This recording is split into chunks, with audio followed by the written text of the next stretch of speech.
And we welcome you back in. Saturday night means a little trip down Convince Me Boulevard. That's right, the best graphic in television and the only graphic for this kid. Sam, go ahead, take your shots. What's that? I'm convinced it's homemade. Time for a new book cover for this homemade book you got. That's my rule book, man. Don't disparage. There's nothing in the book but the cover. The only writing is on the outside of the book. There's nothing on the inside. It is getting a little tattered, I have to say. This is a book for dummies. I told you, ask KG to give me just a few pennies out of the Area 21 budget, and I'll go get some leather bound books. KG tight like this, dude. He got his first dollar he ever made in Minnesota. All right, let's get to it. People, trends, teams, the guys convinced me that their answer is the correct one. So we'll start with you, Sam. Convince me that the Washington Wizards, on a real roll right now, particularly at home, can ascend and hold on to that #2 spot in the Eastern Conference. Have they figured it out? Yes, they have. Everybody talks about Vince, Bradley Beal and John Wall, which they should. Those two guys are having great years. But the third guy who's really put them over the top has been Otto Porter. Yes. So when you look at how they're playing and you look at how Scott Brooks got them moving the basketball, and John Wall is playing the best he has ever played. And if you look at Cleveland, Toronto, other than Boston's playing well, but you look at the teams that have been at the top all year, Cleveland and Toronto, they are struggling right now. And so if you're Washington, you have to have confidence that you can come back and make a run for that #2 or even the #1 spot, because you shouldn't be afraid of it. No one in the East should be afraid of each other right now. Scott Brooks said that maybe Wall is an all-NBA guy. You know, he may have reached that level with his performance this year. What say you, Mike? When Wall and Beal each score 20 or more points, they're 9-4. They're taking care of their home court right now. They've done a great job at winning games where they have to win, which is at home. Their defense is vastly improved. 12-1 when they hold opponents under 100 points. So you've got some things going on there, and the emergence of Gortat back again. He's alive, he's active, he's rebounding, he's scoring. Take that backcourt with a big guy who's rejuvenated, they can. I agree. You've convinced me. I think they can as well. We get a half point apiece? Especially the way that, yeah, you get a half point apiece, 0.5. So I'm convinced. The way they're playing, and they figured something out in terms of that alpha male this and that in the backcourt. But more than that, the message for Scott Brooks and the adjustment, I think, has kicked in for Washington. They've been fun to watch. Half point each. Although I can always deduct a half point. One more crack about it. Well, penalty. Watch thank God I can already read, because there's nothing in there for me to read. He's just taunting me right now. All right, convince me, Mike, that the Cavs must make a roster move in order to repeat as champions. No, that's easier to do. This is the first month below 500 for the Cavaliers. Think about this. So 7-8 in the month of January. They are struggling. When Anderson went down, the only big bodies left were Tristan Thompson, Kevin Love, Channing Frye. That's it. They lost Mozgov. He was an important big piece. He took fouls. He could rebound the basketball a little bit. He defended the front of the rim for him. He could bang against other big bodies. They don't have that going on right now. Then they lose Anderson, who they brought in to try and have him as a piece of insurance.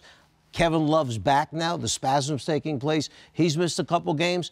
And let's talk about the backup point guard. No Mo Williams. So it's Kyrie and LeBron trying to start everything up because JR has the broken thumb. May not be back till middle or late March. So you're saying they must make a roster move? Well, they need to add pieces, yes. Wow. I agree with Coach. They need to add something. Look, listen to LeBron James, the best player on the planet in the NBA. This is all he's talking about. We need to add something. But I agree with Coach.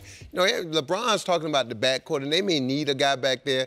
But when you watch Kyrie run that offense and LeBron with the ball, those two guys are as good as they get. I'm like, Coach, I think they need some front court help. They're thin up front. And Ernie Grunfeld used to say this to me all the time, my first year in Milwaukee. You may not need bigs to win the championship, but you need them to get there. And on this journey, they're going to run into a team where they're going to have to use their bigs and go deep with the big guys. And right now, they're thin up front. And Kevin Love has been in and out with back spasm. If he goes down, that means LeBron's got to have to slide to that 4th position. Mm-hmm. And I don't want LeBron in the paint banging for 40 minutes a night. You want him out front facilitating and getting the ball moving. Well, I have to agree. I think they need a rim protector. Birdman did not work out. I didn't like the signing in the beginning with him and the team. He's injured now. They've got to get size inside and get rim protectors because aside from Tristan Thompson, And I know Love gets his rebounds, but Tristan Thompson's the only guy. That's it. Right now. That's if he goes down, even with a shorter, really be in trouble. even with going down to 8 guys maybe in postseason. So once again, split the point. They should make a roster move. Maybe after the trade deadline, possibly sign someone. Sounds to me like he's kind of riding our backs right he now, is, doesn't it? Yeah. Okay. We need to buck him off, Coach. I'm keeping score over here. So now we got a full point. That means let you know, us, right? Okay. Convince me, Sammy, that even in a season, here's where it gets a little tougher. Even in a season that includes this Westbrook and Harden performance that's taking place, that you can make a case for Isaiah Thomas as MVP. Absolutely, that's easy. Look, Westbrook and Harden, they're having unbelievable seasons, but quietly, not even quietly, look at what Isaiah Thomas has done in the Boston Celtics. Go back 3 weeks when Isaiah Thomas was hurt. Nobody was talking about Boston, right, Coach? Boston was losing games. They couldn't get it going. All of a sudden, Isaiah Thomas comes back. They're winning. They're winning tough games. They're beating good teams on their home floor and on the road. And the thing about it, he's leading the league in scoring in the fourth quarter. Do you understand how important it is? Fourth quarter is winning time, and you put the ball in your best player hands in the fourth quarter, either to score or facilitate. And he's been the best in the fourth quarter. And I know people don't understand that when you talk about Harden, Westbrook, Durant, Curry, and all those guys, but little Isaiah Thomas has been the best in the NBA in the fourth quarter. He's a closer, all right. But and Boston is winning. So, they're climbing up. But, Mike, is it enough? Is it enough? Can you really try to convince somebody that it wouldn't be Harden or Westbrook? I think it's pretty easy, actually. I think Sam just made you aware of the fact that this guy is not afraid of the moment. That fourth quarter, when the ball's in his hands and he knows he has to produce, he's gone out and he's done that. This is a very, very good Celtic team.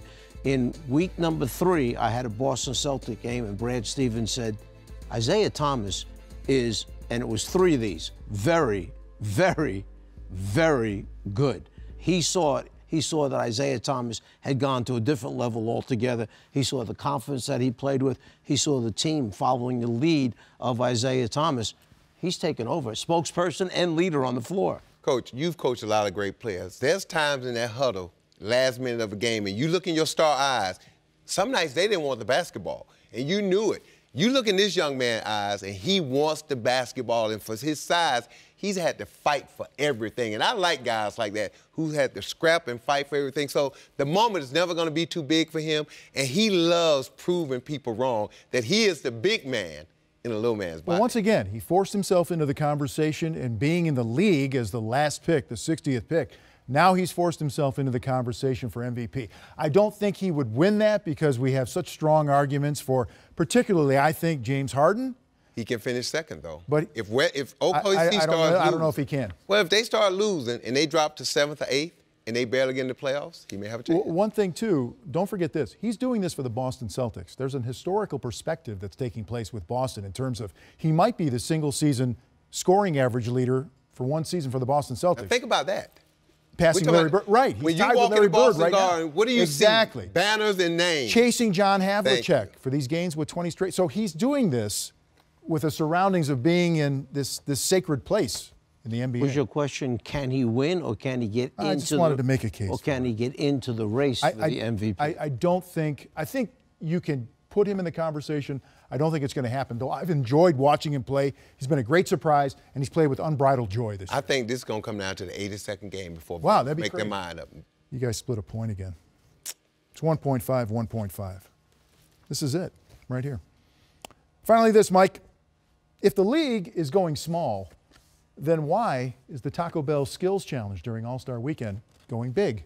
Why are these big guys in the Skills Challenge? Why? Because recently, over the last few years, you may have noticed that there are big guys behind the three-point line, shooting all not these handling the ball. three-point shots. So that means that their skill level has been raised because they're outside now not only shooting threes, but going dribble handoffs with their teammates, setting screens on the perimeter roll and catching the ball, and then improving by one dribble. So last year, when Karl Anthony Towns won the skills competition, I think it shocked a lot of people, but then you sat back and wait a minute. This is like a point guard who grew up, and he grew up into a 7-footer. Well, Sam, what is it with these guys? Do they all think they're point guards? Vince, all big guys want to dribble and shoot threes. All little guys want to post up. We was talking about in the back. I had TJ Ford, and he wanted to back people down and post up. And then on defense, when the bigger point guards would post him up and we send help, he get mad at us for giving him help. Those guys, that's just how they're built. But, yeah, big guys always want to play outside and dribble the basketball. Karl-Anthony Towns used to bug me every day about putting in a pick-and-roll play where he handles and Ricky Rubio set the screen for him and let him come off. And guess what? We did it because he proved he could handle the ball and make the decisions. But once these guys win a skills competition like Cat did, and maybe it's going to be DeMarcus Cousins, maybe KP, can you ever get them fully back? Are they ever going to come back? Absolutely. To the All right. Yeah, they know where their bread is buttered at. And it may help you out a little bit because you can say to them, listen, you can do this because we just seen you do it and you won at All-Star Weekend, so we're going to put a little more responsibility on you making good decisions with the basketball. You guys, I made it easy for you. So you tied at 2. Here's your tiebreaker. Give me the winner, Mike, in Super Bowl LI on Sunday. Well, this is hard for me because I lived in Atlanta for so many years and I have that Atlanta red blood flowing through my veins. However, quickly flipped on that. Having said that, I think New England is your winner. So you're going to lay the 3 points? I am going to. Okay. I'm not going to say that. You see my tie, and I'm just going to do this, baby. The dirty bird, come on. Atlanta. Well, that It's not even going to be close, man. It's going to be by 2 touchdowns. One of us will split the contest right By 2 touchdowns. All right, we will find out the winner 2 touchdowns. I'll take next that week. I got the coach. That dollar we always bet, got it. Can I, if you bet $1, can the winner buy me a new cover for my book? You remember that movie Trading Places? Yeah. More than that. $1. There you go, coach. Here's your $1. All right, that's going to do it for us. When we come back, we'll delve a little bit deeper into the Cleveland Cavaliers situation. Is LeBron going to get help? We'll go to one of the voices of the Cavs to get some answers as his team sets up Saturday in New York.